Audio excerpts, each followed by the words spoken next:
అన్ని ఆలోచన చేసింది, నాతో మాట్లాడింది. అన్న నేను అక్కడికి పోతున్నా, ఏం చేయాలి అంటే, ఎందుకమ్మా ఆడ ఏం లేదు కదా అన్న ప్రజలు కష్టాలలో ఉన్నారు. ఇక నేను నిర్ణయించుకున్నా, వైఎస్ఆర్ మా నాన్నగారి ఆశయ సాధన కోసం ఈరోజు ఆంధ్రప్రదేశ్ ప్రజలు కష్టాలలో ఉన్నారు, వాళ్ళకు అండగా నిలబడడానికి నాకు వయసు ఉంది, ఓపిక ఉంది, వాళ్ళ కోసం కొట్లాడే శక్తి ఉంది. నేను మళ్ళా వెనక్కి వెళ్తున్నా, వైఎస్ఆర్ బిడ్డగా, ఆయన రాజకీయ వారసురాలుగా ఎక్కడైతే పోగొట్టుకున్నామో అక్కడనే మొదలు పెడతాం. వైఎస్ఆర్ ఆశయ సాధనను ఆంధ్రప్రదేశ్ గడ్డ మీద జెండా బాతుతాం. నేను కొట్లాడతా, నేను కాంగ్రెస్ పార్టీని నిలబెడతా, ఆంధ్రప్రదేశ్ హక్కులను సాధిస్తా అని వారు చెప్పినారు. వారికి తెలియదు అనుకుంటున్నారా ఈ ప్రాంతంలో ఎన్నికల్లో నెగ్గడం అంత ఆశామాసి కాదని? అచ్చోసిన ఆంబోతులాక వాళ్ళిద్దరు తలపడుతుంటే అది తెలియదని షర్మిలమ్మ రాలే. షర్మిలమ్మ ఆలోచన చేసింది, కఠోరమైన నిర్ణయం తీసుకున్నది. ఆంధ్రప్రదేశ్ ప్రజల పక్షాన నిలబడాలి, పోలవరం పూర్తి చేయాలి, అమరావతిలోనూ మీ క్యాపిటల్ సిటీని కట్టాలి, అదేవిధంగా విశాఖ ఉక్కును ఎవడో వచ్చి అప్పనంగా అమ్ముకుంటుంటే చూస్తూ ఊరుకుంటామా అని చెప్పి ఇవాళ ఇక్కడికి వచ్చింది. ఆనాడు లక్షలాది మంది రోడ్లెక్కి ప్రాణ త్యాగాలు చేసి 32 మంది ఆత్మ బలిదానాలతో విశాఖ ఉక్కు ఆంధ్రుల హక్కుగా ఈ సంస్థ ఏర్పడితే అదానీ అంబానీలకు, అదానీ గారి కోసం ప్రధాని గారు తెగ నమ్ముతుంటే వీళ్ళెవరు ప్రశ్నించే పరిస్థితి లేదు. అందుకే ఈరోజు కష్టాలైనా సరే, కష్టాలైనా కన్నీళ్ళైనా మంచైనా చెడైనా మీ మధ్యలో ఉండాలి, మీకు అండగా నిలబడాలి అన్న ఆలోచనతోని ఇవాళ షర్మిలమ్మ మీకోసం కొట్లాడుతుంది. రాజకీయ ప్రయోజనం ఆశించో అప్పనంగా అధికారం వస్తుందనో ఇవాళ షర్మిలమ్మ కొట్లాడతలేదు. కష్టమైనా సరే ఇప్పుడు ప్రశ్నించే గొంతుగా ఉండాలి, ప్రజల పక్షాన నిలబడాలి అని ఆంధ్రప్రదేశ్ ప్రజల కోసం అండగా నిలబడడానికి షర్మిలమ్మ వచ్చింది.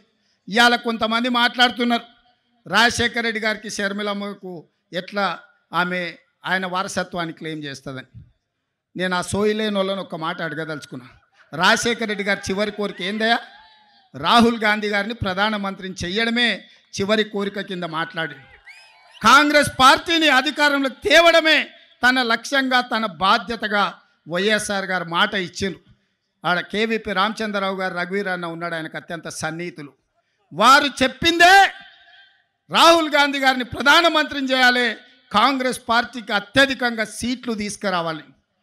ఏ రోజు కూడా రాజశేఖర రెడ్డి గారు బీజేపీతో అంటగాగలే, బీజేపీ నీడని కూడా రాజశేఖర రెడ్డి గారి మీద పడనివ్వలే. ఏ రోజు కూడా సెక్యులర్ ఫోర్సెస్కు వెనకాల నిలబడ్డాడు. ఏ రోజు కూడా కమ్యూనల్ ఫోర్సెస్తో అంటగాగలే. అధికారం ఉన్నా అధికారం లేకపోయినా, కేసులు పెట్టినా, జైల్లో పెట్టే పరిస్థితి వచ్చినా, ఒక ప్రజాస్వామికవాదిగా, ఒక సెక్యులర్ నాయకుడిగా వైఎస్ఆర్ నిలబడ్డాడు. మరి వైఎస్ఆర్ వారసులమని చెప్పుకునేటోళ్ళు ఇవాళ ఎవరి పక్కన నిలబడ్డారు, ఎవరి ఆశయం కోసం కొట్లాడుతున్నారని నేను అడుగుతున్నా. ఇదేనా వైఎస్ఆర్ వారసుడిగా మీరు చేసేది? మోడీకి అండగా నిలబడి సెక్యులర్ ఉన్న ఈ రాష్ట్రాన్ని ఒక కమ్యూనల్ చేతిలో పెట్టదలుచుకున్నారా? షర్మిలమ్మ అడిగినట్టుగా మణిపూర్లో లక్షలాది మంది నిరాశ్రయులై వేలాది మందిని చంపుతుంటే మోడీ ప్రభుత్వం ముష్కరులకు అండగా నిలబడితే ఒక్కసారైనా మీరు ప్రశ్నించినరా నేను అడుగుతున్నా. గోద్రాలో సంఘటనలు జరుగుతుంటే మోడీని ఆ రోజు వైఎస్ఆర్ గారు అడిగినరు, కడిగినరు. మరి ఆయన వారసులైతే మణిపూర్లో జరిగిన అరాచకం మీద మాట్లాడాలి కదా, ఎందుకు మాట్లాడలేదు మిత్రులారా? మీరా వైఎస్ఆర్ వారసులు? షర్మిలమ్మ పక్కన వైఎస్ఆర్ అని ఎట్లా పెట్టుకుంటుందని. వైఎస్ఆర్ అంటేనే వై షర్మిలారెడ్డి, ఆమె పేరే వైఎస్ఆర్. కొత్తగా వైఎస్ఆర్ పెట్టుకునేది ఏముందయ్యా? షర్మిలారెడ్డి అంటేనే, వైఎస్ఆర్ అంటేనే షర్మిలమ్మ, అవతల షర్మిల అనాల్సిన పనే లేదు మిత్రులారా. వైఎస్ఆర్ అంటేనే షర్మిలమ్మ. నిజమైన వారసురాలు షర్మిలమ్మ. ఎందుకంటే రాహుల్ గాంధీ గారిని ప్రధానమంత్రిని చేయాలన్న ఆలోచన, కాంగ్రెస్ పార్టీని గెలిపించాలన్న ఆలోచన, ఆంధ్రప్రదేశ్ ప్రజలకు అండగా నిలబడి మీ కష్టాలు కన్నీళ్లు తూడవడానికి మీకోసం అవసరమైతే ఆనాడు చేవెళ్ళ నుంచి ఇచ్చాపురం వరకు రాజశేఖర రెడ్డి గారు ఏ విధంగా అయితే పాదయాత్ర చేసిండో 94 నుంచి 2004 వరకు 10 సంవత్సరాలు ఆయన ప్రతి నిమిషం ప్రతి క్షణం ప్రజల కోసం కొట్లాడి 99 ప్రతిపక్ష పాత్ర పోషిస్తే 5 ఏళ్ళు అహర్నిశలు చట్టసభలలో నిటారుగా నిలబడి పట్టుబట్టిండు, పడగొట్టిండు ఆనాటి ప్రభుత్వాన్ని. మరి ఇవాళ మిమ్మల్ని అడగదలుచుకుని వేదిక మీద నుంచి ఆంధ్రప్రదేశ్ ప్రజలు, మీరు విజ్ఞులు, తెలివి కల్లోలు, ప్రపంచంలోనే ఆంధ్రప్రదేశ్కు సంబంధించిన వాళ్ళు ఐటీ రంగాలలో, ఫార్మా రంగాలలో, ఐఏఎస్లలో, ఐపీఎస్లలో రాణించిన వాళ్ళు, ప్రపంచానికి ఒక దిక్సూచిగా మారిన వాళ్ళు ఈ ప్రాంతం నుంచి ఉన్నారు. ఇవాళ సింగపూర్ ఎట్లుంటుందో విశాఖపట్నం అట్లుంటుంది.